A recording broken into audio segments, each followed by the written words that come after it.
ఈ 18,500 మందికి ఇళ్ల స్థలం ఎవరైతే ఉందో యాజ్ పర్ ఓల్డ్ రూల్స్ ప్రకారం వాళ్ళకి 5 లక్షల రూపాయలు ఇందిరమ్మ ఇల్లు శాంక్షన్ ప్రొసీడింగ్స్ ఈ నెలాఖరులోపు ఇస్తామని గతంలో చెప్పాం. అన్న పద్ధతి ప్రకారం వాళ్ళకి ఇస్తున్నాం. కానీ మిగిలిన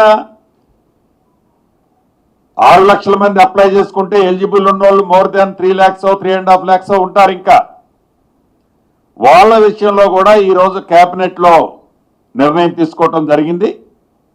మొదటి విడత అంటే ఈ 3 కార్పొరేషన్ పరిధిలోని 24 నియోజకవర్గాల్లో ప్రతి నియోజకవర్గాన్ని ఒక యూనిట్ గా ట్రీట్ చేసి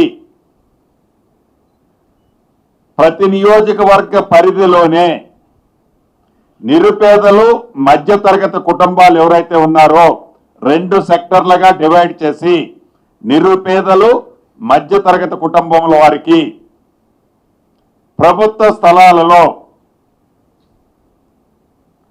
ఇల్లు కట్టించి ఇవ్వాలి అని 1,00,000 ఇల్లు మొదటి విడత కట్టించి ఇవ్వాలన్నది ఈరోజు కేబినెట్ లో నిర్ణయం తీసుకోవడం జరిగింది.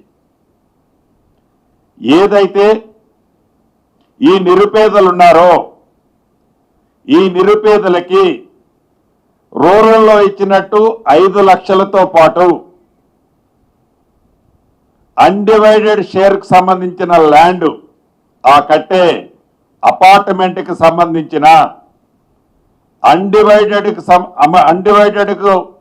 ల్యాండ్ ని కూడా ఫ్రీగా ఇవ్వాలన్నది ప్రభుత్వం నిర్ణయించి